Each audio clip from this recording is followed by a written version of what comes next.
रहीम start करते हैं guide 52 की पार्ट 1 की वीडियो को। सबसे पहले आते हैं हमारे पास विजुअल पाथवे, यानी रेटिना से जो इन्फॉर्मेशन है वो हमारे कॉर्टेक्स तक किस पाथवे के थ्रू जा रही है उसको हमने स्टडी करना है। ठीक हो? के बाद सबसे पहले देखिएगा जाने वाली हमारी दोनों आईज से जो फाइबर्स निकल रही है वो फॉर्म कर रहे होते हैं ऑप्टिक नर्व। ठीक है, तो दोनों आई से एक एक ऑप्टिक नर्व निकल रही है। फिर ये ऑप्टिक नर्व ब्रेन में एक जगह पे ये चौक सा बनाती है, इसको हम नाम देते हैं ऑप्टिक कैज्म।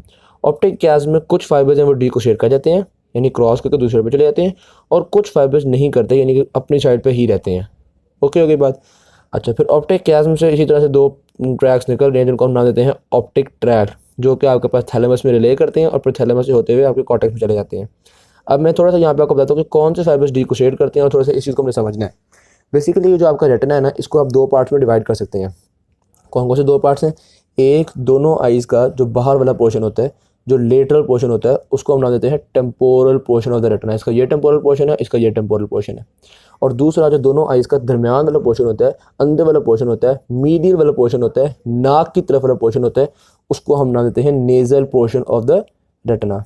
ठीक होगी बात। अब याद रखिएगा, जो नेज़ल पोर्शन से आने वाले फाइबर्स होते हैं वो डीकोशेड कर जाते हैं ऑप्टिक कैज्म में, और जो टेम्पोरल पोर्शन से आने वाले फाइबर्स होते हैं वो डीकोशेड नहीं करते। तो नेज़ल पोर्शन से आने वाले फाइबर्स दूसरी साइड पे चले गए और टेम्पोरल पोर्शन से आने वाले फाइबर्स अपनी ही साइड पे रहते हैं। यहाँ तक बात समझ में आ गई?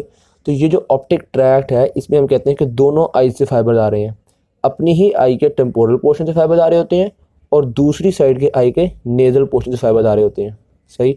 अब इसकी एक सिग्निफिकेंस या एक चीज़, एक कॉन्सेप्ट मैं आपको बता रहा हूँ। तो यहाँ गाइड में इधर यहाँ पर उन्होंने लिखा हुआ, लेकिन आपको वैसे समझ में आना चाहिए। देखिएगा, मिसाल ये हमारे पास राइट साइड है इस बंदे की, ये हमारे पास राइट साइड है। राइट साइड से जो भी लाइट आएगी, ठीक है, राइट साइड से आने वाली लाइट इधर पड़ेगी, राइट साइड से आने वाली लाइट इधर पड़ेगी। यानी मैं कह सकता हूँ राइट साइड से आने वाली जो लाइट है वो लेफ़्ट आई के टेम्पोरल पोर्शन में पड़ेगी और राइट आई के नेज़ल पोर्शन में पड़ेगी। ऐसे ही है, वो वाले पोर्शन जो रेड कलर के बने हुए हैं ना, राइट साइड से आने वाली आई उन्हीं जगहों में पड़ेगी। ठीक है। अब लेफ़्ट आई को जो टेम्पोरल पोर्शन से फाइबर्स हैं वो अपनी ही साइड पर रहेंगे, और इधर के जो नेज़ल पोर्शन के फाइबर्स हैं वो डीकोशेड करके इस साइड पे आ जाएंगे। यानी कि इस साइड के ऑप्टिक ट्रैक में जो फाइबर्स हैं वो सारे वही फाइबर्स हैं जो राइट साइड से आने वाली लाइट को रिसीव कर रहे हैं। तो मैं कह सकता हूँ राइट साइड से आने वाली लाइट जो भी फाइबर्स लेकर जा रहे हैं वो सारे फाइबर्स एक साइड पे हो गए। ठीक है।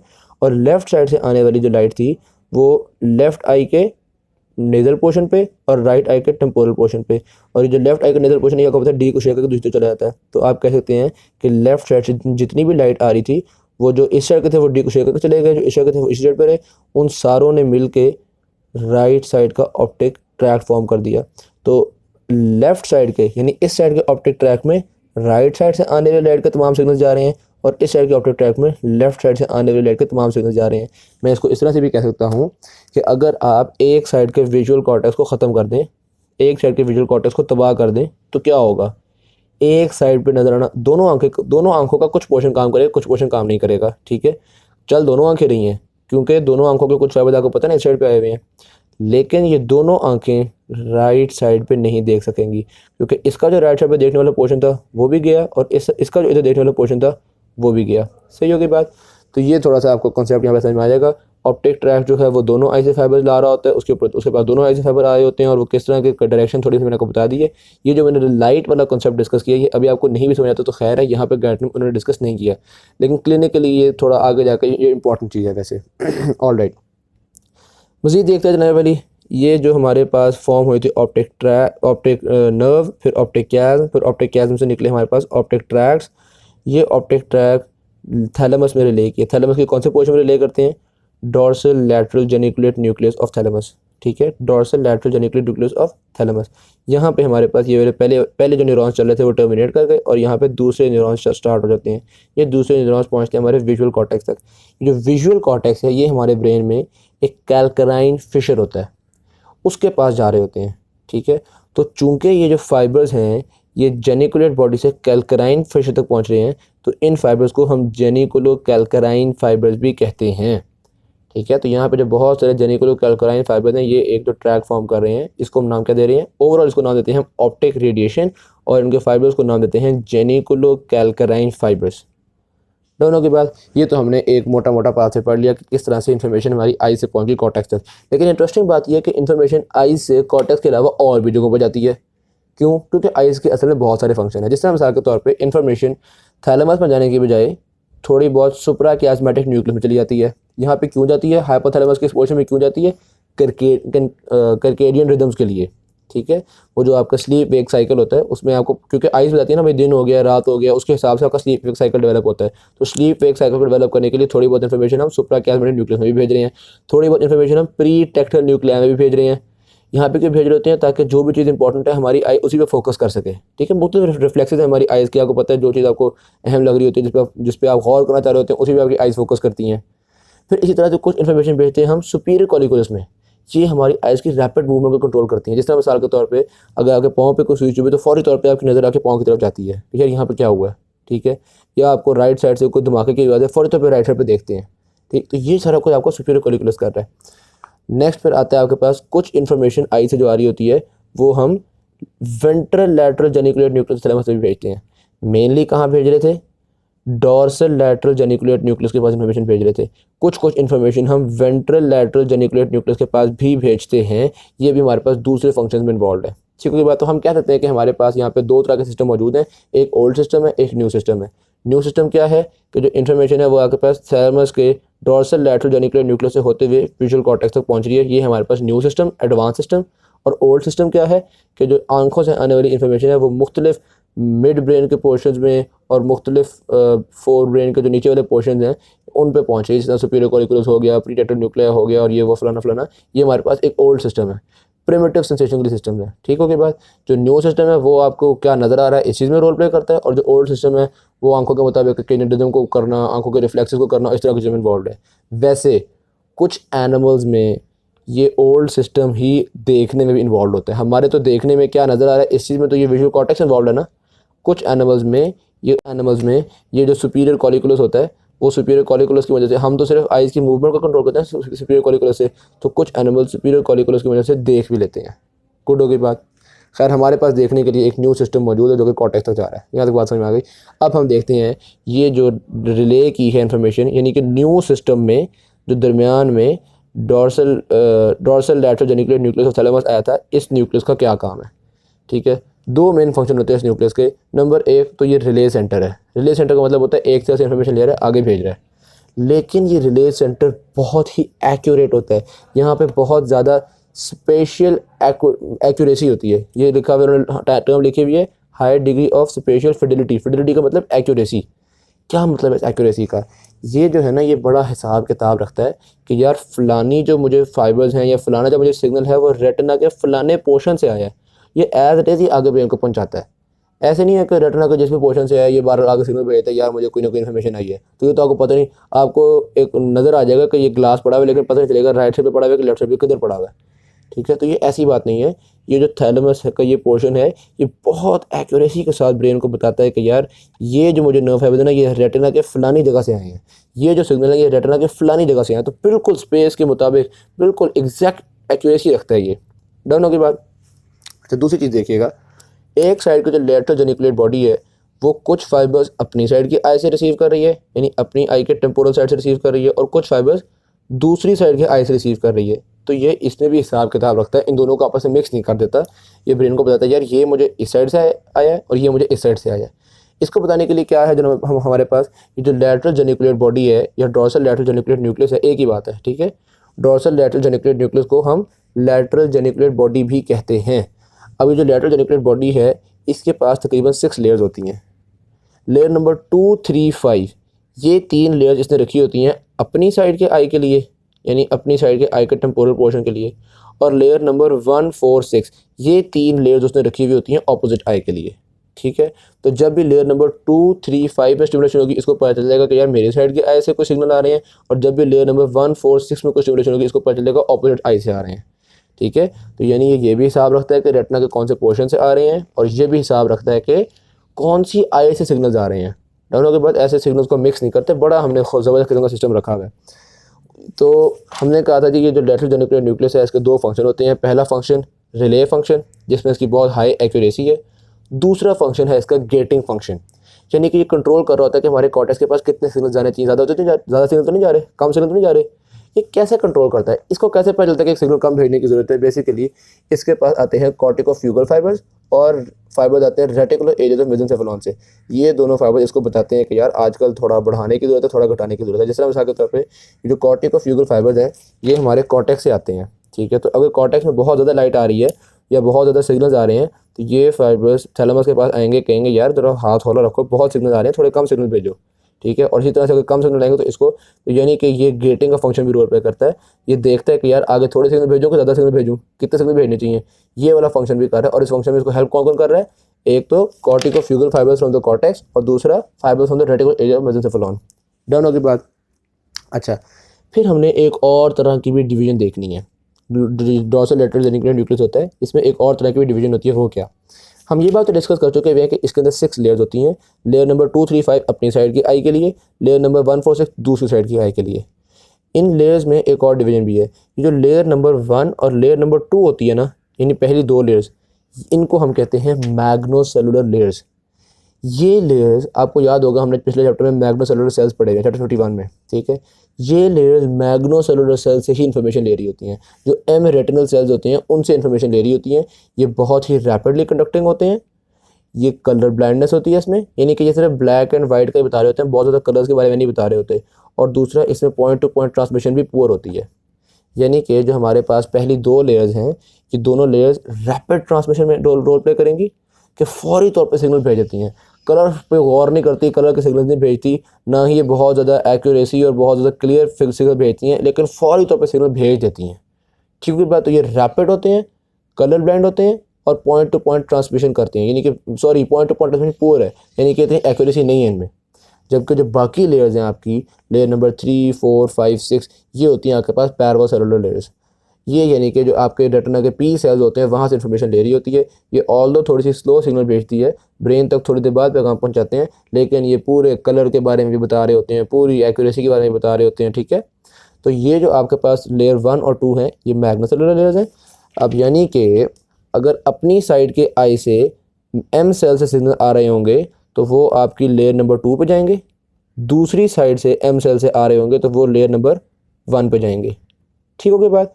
और ये लेयर नंबर 1 और 2 थी आपके पास एम सेल्स के लिए, बाकी जो दोनों लेयर्स है वो है हमारे पास पी सेल्स के लिए।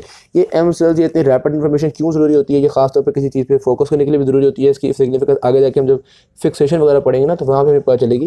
लेकिन ये वैसे बात आपको पता होनी चाहिए कि हमारी जो आइज़ हैं इनको बहुत रैपिडली भी हम चाहते हैं कि कोई भी चीज़ अगर हमारी आई के सामने मूव कर रही है तो रैपिडली ब्रेन तक उसकी इन्फॉर्मेशन पहुँच सके, ठीक है। चाहे उसका कलर वगैरह उसकी एग्जैक्ट वो किस तरह की चीज़ है वो थोड़ी देर बाद पता चले हमें, लेकिन रैपिडली हमें कम से कम उस चीज़ के बारे में या उसकी मूवमेंट के बारे में, उसके मोशन के बारे में पता चल जाना चाहिए। डाउन होने के बाद तो लेयर्स नंबर 2, 3, 5 अपनी साइड के आइस रिसीव करती हैं, लेयर्स नंबर 1, 4, 6 दूसरी साइड के आइस रिसीव करती हैं। इन दोनों साइडों के लेयर नंबर 1 और 2 एम सेल से सिग्नल्स को रिसीव कर रही होती हैं, जो कि बहुत रैपिड होते हैं, कलर ब्लाइंड होते हैं और पॉइंट टू पॉइंट ट्रांसमिशन नहीं होती, अच्छी नहीं होती, ठीक। और जो बाकी लेयर है यानी कि 3, 4, 5, 6 ये लेयर्स हमारे पास पी सेल से सिग्नल्स दे रही होती हैं, जिसमें कलर को भी बहुत अच्छा देखा जाता है, एक्यूरेसी भी होती है और थोड़ा कम रैपिड होती हैं। डाउन होने के बाद तो ये हमारे पास लेटरल जेनिकुलेट न्यूक्लियस को हमने डिटेल से डिस्कस कर लिया, ये जो लेटरल जेनिकुलेट बॉडी को डिटेल से डिस्कस कर लिया जो थैलेमस में थी। डन। अब यहाँ से आगे जनाब हमारे पास पैगाम जा रहा है विजुअल कॉर्टेक्स में, तो थोड़ा सा आगे हम विजुअल कॉर्टेक्स को देख लेते हैं। तो दूसरी सेंसेशन की तरह विजुअल सेंसेशन के लिए हमारे पास 2 तरह के विजुअल कॉर्टेक्स होते हैं, एक प्राइमरी विजुअल कॉर्टेक्स और दूसरा सेकेंडरी विजुअल कॉर्टेक्स। और ये हमारे पास जो आपके ब्रेन का ये जो ऑक्सीपिटल लोब होता है, ये जो पीछे वाला लोब होता है, इसमें ज़्यादातर आपके पास विजुअल कॉर्टेक्स वगैरह होता है, ठीक। सबसे पहले देखते हैं हम प्राइमरी विजुअल कॉर्टेक्स को। ये प्राइमरी विजुअल कॉर्टेक्स खास तौर पे जो कैल्कराइन फिशर होता है, अगर मैं आपको एक दूसरी डायग्राम दिखाऊं तो ये देखिएगा, ये हमारे पास ब्रेन है, ये ब्रेन के बैक साइड पे ऑक्सीपिटल लोब है और इस ऑक्सीपिटल लोब के अंदर ये एक फिशर है जिसको हम कहते हैं कैल्कराइन फिशर। इस कैल्कराइन फिशर के ये जो एरिया है ना, ये वाले ये होते हैं हमारे पास प्राइमरी विजुअल कॉर्टेक्स, यानी कि हमारे पास जो सेंसेशंस आ रही होती हैं आई से वो सबसे पहले इस जगह पे आती हैं कॉर्टेक्स में, प्राइमरी विजुअल कॉर्टेक्स के इस पोर्शन पे आ रही होती हैं, ठीक है। और यहाँ पे भी हमने बड़ा हिसाब किताब रखा हुआ है कि यार फलानी जगह से जो इन्फॉर्मेशन आएगी वो फलानी जगह पहुँचेगी, फलानी जगह से जो इन्फॉर्मेशन आएगी फलानी जगह पहुँचेगी। जिस तरह मिसाल के तौर पे यहाँ पे आप देख सकते हैं ये उन्होंने एक कैल्कराइन फिशर ड्रॉ किया हुआ है, इसमें ये प्राइमरी विजुअल कॉर्टेक्स है। अब इस प्राइमरी विजुअल कॉर्टेक्स में देखिएगा जो information macular area of retina से आती है, यानी रेटिना का जो बिल्कुल सेंटर वाला एरिया होता है जहाँ पे फोविया होता है, ठीक है, उस जगह से जो इन्फॉर्मेशन आ रही होती है वो हम लोग यहाँ पे रखते हैं, ये बिल्कुल बैक साइड पे। इस बैक साइड को हम ऑक्सीपिटल पोल भी कहते हैं। ये जो आपके दिमाग की बैक पे नुक्कर बन रही होती है ना, ये वाली नुक्कर, इसको हम कहते हैं ऑक्सीपिटल पोल। तो वो कह रहे हैं ऑक्सीपिटल पोल के पास जो एरिया है वहाँ पे इन्फॉर्मेशन आती है मैक्यूला से, ठीक है, वहाँ पे इन्फॉर्मेशन वो वाली आती है जो कि हमारे रेटिना के सेंटर से आ रही है। फिर रेटिना के साइड से इन्फॉर्मेशन जो आ रही होती है वो थोड़ी सी आगे लैंड कर रही है, जो और साइड से आ रही है वो मज़ीद आगे लैंड कर रही है, जो बिल्कुल ही पेरीफ्री ऑफ रेटिना से इन्फॉर्मेशन आ रही है वो सबसे आगे लैंड कर रही होती है। ठीक होगी बात। एक तो हमने ये देख लिया कि कितना ये जो आपका कैल्कुलेन फिशर है, ये जो प्राइमरी विजुअल कॉर्टेक्स है, इसमें पीछे कौन सी इन्फॉर्मेशन है, आगे आगे इस तरह से हमने देख लिया। दूसरी बात ये है, इसमें जो ऊपर वाली साइड है ना, वहाँ पे इन्फॉर्मेशन आ रही होती है हमारे रेटिना के टॉप वाले पोर्शन से, और जो रेटिना का इंफीरियर पोर्शन है वहाँ से जो इन्फॉर्मेशन आ रही होती है वो हम नीचे की तरफ रखते हैं। सही होगी बात। तो हमने यहाँ पे भी पूरी लोकेशन, पूरा मैप वगैरह बनाया हुआ है ताकि जो भी जगह स्टिमुलेट हो हमें पता चल सके यार ये कहाँ से आ रही है। तो रेटिना के कौन से पोर्शन से आ रही है वो आगे पीछे जितना पेरिफेरल होता जाएगा उतना अंदर जाके इन्फॉर्मेशन लैंड करेगी, और रेटिना के अगर ऊपर वाले हिस्से से आ रही है तो इन्फॉर्मेशन ऊपर जाके लैंड करेगी, रेटिना का अगर नीचे वाले हिस्से से इन्फॉर्मेशन आ रही है तो इन्फॉर्मेशन नीचे वाले पोर्शन में लैंड करती है। ठीक है। एक और चीज़ यहाँ पे नोट कीजिएगा, जो रेटिना का फोविया है मैंने बताया था उसकी इन्फॉर्मेशन इस जगह पे लैंड कर रही है। यार फोविया तो बहुत छोटा सा होता है लेकिन इन्फॉर्मेशन लैंड करने के लिए काफ़ी बड़ी जगह है फोविया की। ठीक है। तो चूंकि आपके फोविया को हमने बहुत, आपको पता है ना, फोविया से जो इन्फॉर्मेशन आ रही होती है उसकी बहुत ज़्यादा क्लैरिटी चाहिए होती है। तो फोविया की हमारे ब्रेन में काफ़ी ज़्यादा रिप्रेजेंटेशन है, आप देख सकते हैं। हालांकि है छोटा सा पोर्शन लेकिन रिप्रेजेंटेशन काफ़ी ज़्यादा है ताकि हम बहुत क्लियर इमेजेस को देख सकें। सही की बात। क्लैरिटी हमारी मैक्सिमम, इसीलिए फोविया की जगह पे हमारी जो क्लैरिटी है वो मैक्सिमम होती है। उसकी एक काफ़ी बड़ी सारी रिप्रेजेंटेशन एरिया है जो कि काफ़ी चीज़ों को फोकस कर सकता है। डाउन होगी बात। तो ये हमारे पास हो गया जी प्राइमरी विजुअल कॉर्टेक्स, जिसको आप विजुअल एरिया 1 भी कहते हैं, स्ट्राइड कॉर्टेक्स भी कहते हैं। यहाँ तक बात समझ में आती है हमारे पास। फिर आता है सेकेंडरी विजुअल कॉर्टेक्स, यानी हमारे पास सेकेंडरी विजुअल कॉर्टेक्स होता है, या आप कह सकते हैं विजुअल एसोसिएशन एरिया। ये हमारे पास प्राइमरी विजुअल एरिया के ऊपर यानी सुपीरियरली भी होता है, सामने यानी एंटीरियरली या वेंट्रली भी होता है, नीचे यानी कि इन्फीरियरली भी होता है, और साइडों पे यानी कि लैटरली भी होता है। तो यहाँ पे वो कह रहे हैं सेकेंडरी विजुअल एरियाज और called the visual association area lie lateral, anterior, superior and inferior to the primary visual cortex. ठीक है। तो पहले तो आपको सेकेंडरी विजुअल कॉर्टेक्स की लोकेशन पता चल गई। फिर वो ये बता रहे हैं कि जो सेकेंडरी विजुअल कॉर्टेक्स है ये होता बेसिकली किस लिए है। प्राइमरी विजुअल कॉर्टेक्स के पास तो फर्स्ट टाइम इन्फॉर्मेशन आई और इसने एक इमेज फॉर्म कर लिया, फिर ये आगे इन्फॉर्मेशन भेजते हैं सेकेंडरी विजुअल कॉर्टेक्स के मुख्तलिफ जगहों को, ताकि हम वो जो इमेज बनी है उसके मुख्तलिफ विजुअल मीनिंग्स ले सकें, उसको हम मुख्तलिफ तरीके से इंटरप्रेट कर सकें, बेहतर तरीके से समझ सकें। तो यहाँ पर उन्होंने बताया हुआ है कि जैसे मिसाल के तौर पे हम ब्रॉडबैंड एरिया 18 पे भेजते हैं, वहाँ पे मतलब जितने सिग्नल भी आपके पास प्राइमरी विजुअल कॉर्टेक्स पे आ रहे हैं ना, उनको हम ये ब्रॉडबैंड एरिया 18 पे ज़रूर भेजते हैं।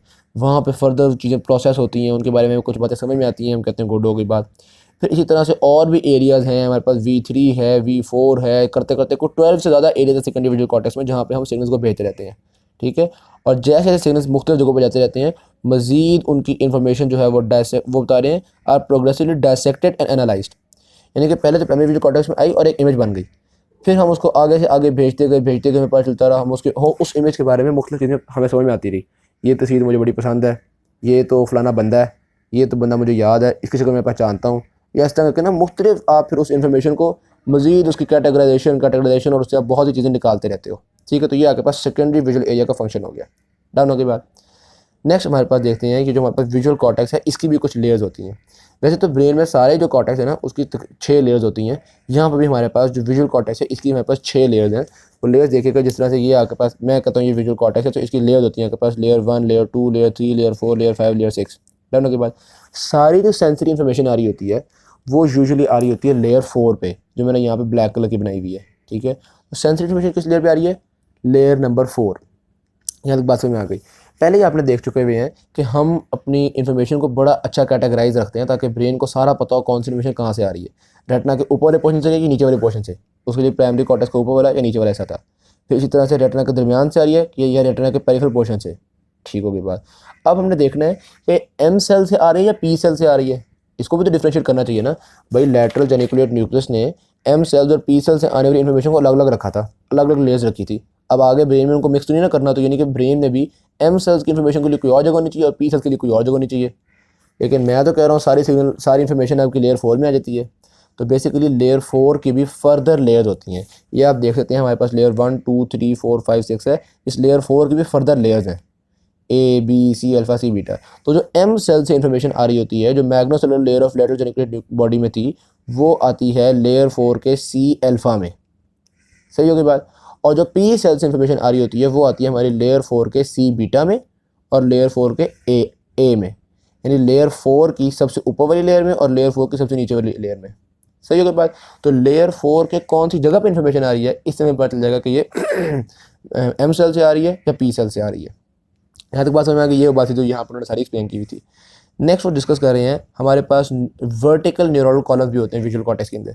अब ये चीज़ ज़रा समझिएगा, विजुअल कॉर्टेक्स के अंदर एक तो देख लिया यूँ लेयर्स मौजूद होती हैं, बहुत सारी लेयर्स मौजूद हैं। फिर हमारे पास कुछ वर्टिकल कॉलम्स भी होते हैं, यानी कि ये इन हर लेयर का ये वाला पोर्शन मिल के ये हमारे पास एक कॉलम बन गया। सही होगी बात। ताकि यहाँ पे इस लेयर 4 में जो आया है ये कॉलम बजाते खुद एक यूनिट के तौर पे काम करे और उस इन्फॉर्मेशन को अपने तौर पे उसको प्रोसेस वगैरह कर ले। फिर इस तरह से ये एक अलग कॉलम बन रहा है, फिर इस तरह से ये एक अलग कॉलम बन रहा है। तो हमारे जो विजुअल कॉर्टेक्स है इसमें बहुत सारी लेयर्स होती हैं और ये लेयर्स इस तरह से मिलकर बहुत सारे वर्टिकल कॉलम्स भी फॉर्म कर रही होती हैं। एक कॉलम का जो डायमीटर है वो हमारे पास 30 to 50 माइक्रोमीटर होता है और हर कॉलम के अंदर कुछ 1000 या 1000 से ज़्यादा न्यूरॉन्स वगैरह होते हैं। ठीक है, तो ये आप कह लेते हैं एक हमारे पास छोटा सा यूनिट होता है जो कि काम कर रहा होता है। सही की बात, यहाँ तक बात को समझ में आ गई। अच्छा, अब आगे डिस्कस ये कर रहे हैं कि हमारे पास इन्फॉर्मेशन आ गई लेयर नंबर 4 में। फिर जारी बात है इसको यहीं तक तो नहीं ना रखना। ये लेयर नंबर 4 अपने ही कॉलम की लेयर नंबर 1 2 3 तक को सिग्नल को भेजेगी और अपने ही कॉलम के लेयर नंबर 5 6 को भी सिग्नल भेजेगी कि यार मुझे कुछ इस तरह की इमेज मिल सकी है। ठीक है, ये जो लेयर नंबर 1 2 3 होती है ना, ये आने वाली इन्फॉर्मेशन के मुताबिक सिग्नल्स भेजती हैं ब्रेन के क्लोज एरियाज़ को। जारी बात है जो भी चीज़ आप देख रहे हो उस देखने के हिसाब से आपके ब्रेन में मुख्तलिफ चीज़ प्रोसेस होती है ना। हो सकता है आप खुश हो या आप गमगीन हो, इसका मतलब है कोई ना कोई इन्फॉर्मेशन आपके इमोशनल वाली जगह पे लिम्बिक सिस्टम में भी जा रही है। हो सकता है इस इन्फॉर्मेशन के मुताबिक हम सिग्नल भेजें कि यार अपना हाथ पीछे कर लो या भागो या कुछ इस तरह का। ठीक है, तो ये कि मुख्तलिफ सिग्नल्स आगे भेजने भी तो है ना इस इमेज के मुताबिक। तो ये जो सिग्नल्स है ना लेयर 1 2 3 करीब करीब पोर्शन में सिग्नल भेजती हैं और लेयर नंबर 5 6 इमेज के मुताबिक दूर जगहों पर सिग्नल भेजती हैं। आपके मिसाल के तौर पर बॉडी के मसल को सिग्नल भेजने हैं कि यार ये बंदा आ गया आप चपेट मार दो, अपने हाथ को सिग्नल भेजो कि इसको चपेट मारो। तो ये वाले सिग्नल होंगे ये कौन भेजेगी, लेयर नंबर 5 6। सही होगी बात। तो हमारी लेयर नंबर 4 तक सेंसेशंस आती हैं, फिर लेयर नंबर 4 अपने ही कॉलम की ऊपर वाली लेयर्स और नीचे वाली लेयर्स को भी सिग्नल भेजती है। जो ऊपर वाली लेयर्स हैं वो करीब करीब सिग्नल भेजती हैं और जो नीचे वाली लेयर्स हैं वो दूर दूर सिग्नल भेज कर चीज़ों को एनालाइज कर लेती हैं। ठीक होगी बात, यहाँ तक क्लियर हो गया कॉन्सेप्ट। फिर आता है हमारे पास कलर ब्लॉब्स का कॉन्सेप्ट। ये जो हमारे पास विजुअल कॉर्टेक्स है इसमें प्राइमरी विजुअल कॉर्टेक्स के भी ये होते हैं कॉलम्स, इसी तरह सेकेंडरी विजुअल कॉर्टेक्स के कॉलम्स होते हैं। यहाँ पे हमारे पास कुछ और कॉलम्स हैं जिनको हम नाम देते हैं कलर ब्लॉब्स। सही होगी बात। एक बात मुझे बताइएगा, कुछ इन्फॉर्मेशन एम सेल से आ रही थी, कुछ इन्फॉर्मेशन पी सेल से आ रही थी। एम सेल से जो इन्फॉर्मेशन आ रही थी वो तो कलर ब्लाइंड होती है, उसमें तो आपको पता है हम कलर को खास गौर करते ही नहीं है। लेकिन पी सेल से आने वाली को हम कलर पे गौर करते हैं। तो यानी कि पी सेल से जो इन्फॉर्मेशन आ रही है उस इन्फॉर्मेशन को फिर हम कलर ब्लॉब्स के पास भेजते हैं ताकि ये कलर ब्लॉब सेंस कर सकें ये कौन सा कलर है। सही होगी बात। तो कलर ब्लॉब्स बेसिकली वो एरिया है जो कि their play their role for deciphering colours को डिफ्रेंशिएट करने में रोल प्ले करते हैं। आपको जो मुख्तलिफ कलर्स नजर आ रहे हैं उसमें बहुत अहम रोल है इन कलर ब्लॉब्स का। ये भी बात समझ में आ गई। फिर आता है interaction of visual signals from the two separate eyes. मैंने देखा कि हर चीज़ के लिए आपने बड़ा स्पेसिफिक काम किया हुआ था। रेटिना के ऊपर वाले पोर्शन से इन्फॉर्मेशन आ रही है, नीचे वाले पोर्शन से उसके लिए भी आपने ऊपर और नीचे वाला एरिया रखा हुआ था।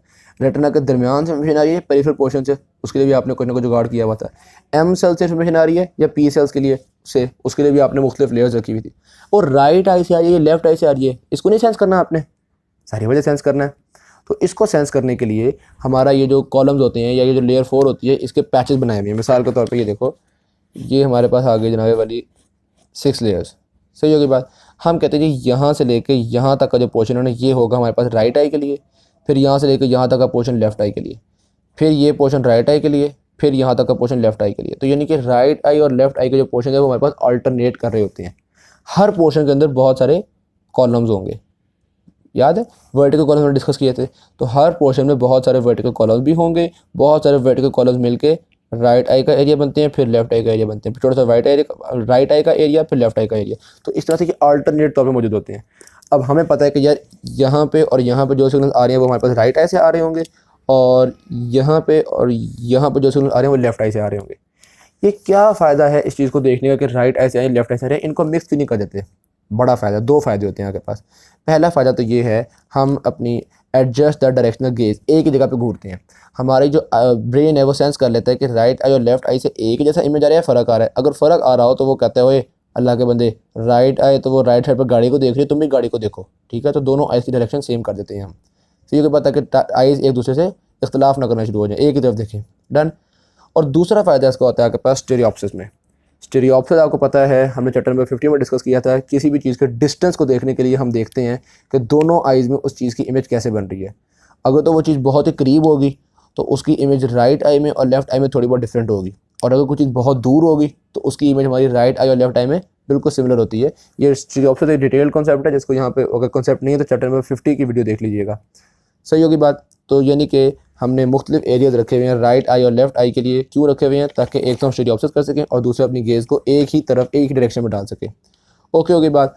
आखिर में आता है हमारे पास 2 major pathways for analysis of visual information. कुछ विजुअल इन्फॉर्मेशन आपके एम सेल से आ रही थी, कुछ इन्फॉर्मेशन आपके पी सेल से आ रही थी। ठीक है, ये तो हमने प्राइमरी विजुअल कॉर्टेक्स में देख लिया कि किस तरह एम सेल से आने वाली इन्फॉर्मेशन और पी सेल से आने वाली इन्फॉर्मेशन फ़र्क जगह पर जाती है। अब इनको एनालाइज करने के लिए आपके ब्रेन में फ़र्क जगह होनी चाहिए हैं। ठीक है, तो एक तो आपके पास पोर्शन होता है जो कि analysis of third dimensional position, gross form और मोशन ऑफ ऑब्जेक्ट्स वगैरह के लिए होता है। ठीक, जो एम सेल से इन्फॉर्मेशन आ रही थी वो इस जगह पे एनालाइज होती है। यहाँ पे हम बस इतना ही एनालाइज कर पाते हैं कि यार कोई 3 डायमेंशनल चीज़ या कोई चीज़ मूवमेंट का हो, या बस ये वो आप एनालाइज कर पाते हो। ठीक है, आप देख सकते हैं कि प्राइमरी विजुअल कॉर्टेक्स से कुछ इन्फॉर्मेशन भेज दी हमने इधर। ये कौन सा लोब होता है? ये देखिएगा, ये ब्लू वाला होता है हमारे पास पैराइटल लोब। ठीक है, तो वो कह रहे इन्फॉर्मेशन भेजी हमने ऑक्सीपिटल पैराइटल एरिया में, और उसके अलावा टेम्पोरल लोब में, यहाँ इन्फीरियरली या मिड टेम्पोरल लोब के इन्फीरियरली यानी इन पोर्शंस में। यहाँ पे हम इन्फॉर्मेशन भेजते हैं रैपिड सिग्नल्स को परसीव वगैरह करने के लिए। ये देखते हैं जहाँ ब्लैक सिग्नल्स जा रहे हैं।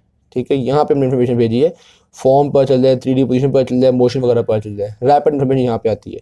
और जो स्लो इन्फॉर्मेशन आ रही थी, पी सेल से आ रही थी, उसको मज़ीद प्रोसेस करने के लिए हमने ये यानी कि टेम्पोरल लोब है, इसमें आगे वाले पोर्शन वेंट्रल पोर्शन तो टेम्पोरल लोब में भेज दिया, इन्फीरियर पोर्शन तो टेम्पोरल लोब में भेज दिया। ये जो आपके पास रेड कलर के सिग्नल्स जा रहे हैं, तो ये आप देख सकते हैं कुछ इन्फॉर्मेशन को inferior, ventral, medial regions of occipital and temporal cortex में भेज दिया, और बाकी को हमने मिड टेम्पोरल एरिया में और ऑक्सीपिटल पैराइटल कॉर्टेक्स में भेज दिया। यहाँ पर जो इन्फॉर्मेशन गई थी ये बहुत रैपिड चीज़ों को सेंस करने के लिए, बहुत जो मोशन में चीज़ें उनको सेंस करने के लिए, ब्लैक एंड वाइट चीज़ों को सेंस करने के लिए रोल प्ले करती है। और ये जो है ये चीज़ों को, जो कलर्ड चीज़ें हैं, जो डिटेल्ड चीज़ें हैं, उनको सेंस करने में रोल प्ले करती है। ये जो रैपिड इन्फॉर्मेशन है ये हमारे पास फिक्सेशन में बहुत ज़्यादा हेल्प कर रही होती है। ये इंशाल्लाह हम पार्ट 2 की वीडियो में डिस्कस करेंगे, या शायद पार्ट 3 में डिस्कस करें, नहीं पार्ट 2 में डिस्कस करेंगे। ठीक है, तो आपको ये तो समझ में आ गई है कि एक पोर्शन है जो कि मेनली मोशन ऑफ ऑब्जेक्ट्स वगैरह को सेंस कर रहा है। ठीक है, और एक पोर्शन है जो कि बड़ा एक्यूरेसी ऑफ ऑब्जेक्ट्स और कलर्स ऑब्जेक्ट को देख रहा है। ये जो मोशन ऑफ ऑब्जेक्ट्स है ना, ये एक तरफ इन्फॉर्मेशन आ रही है हमारे पास। ठीक है, ये आप कह सकते हो कि जो आपके पास पैराइटल लोब है, इसमें आपके पास ये मोशन ऑफ ऑब्जेक्ट की इन्फॉर्मेशन सेंस हो रही है। दूसरी तरफ पैराइटल लोब में सोमैटोसेंसरी इन्फॉर्मेशन भी आ रही होती हैं, प्रोप्रसेप्शन वगैरह की इन्फॉर्मेशन भी आ रही होती है कि हमारी बॉडी की क्या पोजीशन है, बॉडी के साथ क्या चीज़ें मौजूद हैं, ये वही इन्फॉर्मेशन भी आ रही होती है। ब्रेन इन दोनों इन्फॉर्मेशन को कंबाइन करके बहुत सारी चीज़ें समझ जाता है। मिसाल के तौर पे मुझे एक चीज़ मूव करती हुई नज़र आई है और मुझे पता है कि यार मेरी वो क्या बॉडी की पोजीशन है, क्या है, तो मैं ये भी सेंस कर लेता हूँ कि मेरी बॉडी से कितनी दूर से गुजरी है, मुझे पीछे हटना चाहिए, या इस तरह से। समझ में आ रही है बात? यानी कि जो बाकी सेंसेशंस हैं उसको हम, ये जो मोशन हमने देखा है इसके साथ मिला के देखते हैं, इन दोनों को कंबाइन करके हम एक सेंस समझ में आती है हमें। तो ये हमारे पैराइटल लोब में ये काम भी हो रहे हैं। ठीक है, वैसे भी आपको पता है जो हमारे सेकेंडरी एसोसिएशन एरियाज होते हैं यहाँ पे मज़ीद अच्छी प्रोसेसिंग और एनालिसिस और इन चीज़ों में इन्वॉल्व है। तो ये जो मोशन है इसको हम पोजीशन के साथ मिला के चेक करते हैं, फिर आपको पता चलेगा कि हम क्यों कुछ रैपिड इन्फॉर्मेशन को भी रखते हैं और क्यों कुछ थोड़ी दूसरी इन्फॉर्मेशन को भी रखते हैं। डन की बात। तो एक चीज़ मैं ज़रा आपको रिवाइज़ करवा दूँ, एम सेल्स और पी सेल्स को थ्रू आउट हमने फ़र्क रखा है। पहले लेटरल जेनिकुलर न्यूक्लियस में एम सेल्स के लिए लेयर 1 2 थी, पी सेल्स के लिए पैरासेलुलर लेयर्स थी। फिर प्राइमरी विजुअल कॉर्टेक्स में एम सेल्स के लिए 4th लेयर का सी अल्फा था, पी सेल्स के लिए 4th लेयर का सी बीटा था और ए था। ठीक, और अब आप देख सकते हैं कि सेकेंडरी विजुअल कॉर्टेक्स में भी एम सेल्स के लिए फ़र्क जगह हैं, ये वाले पोर्शन है, और पी सेल्स के लिए ये वाले पोर्शन है। तो थ्रू आउट हमने इनको फ़र्क रखा है। Thank you very much. Video अच्छी लगी शेयर कीजिएगा, चैनल को सब्सक्राइब कीजिएगा। अल्लाह।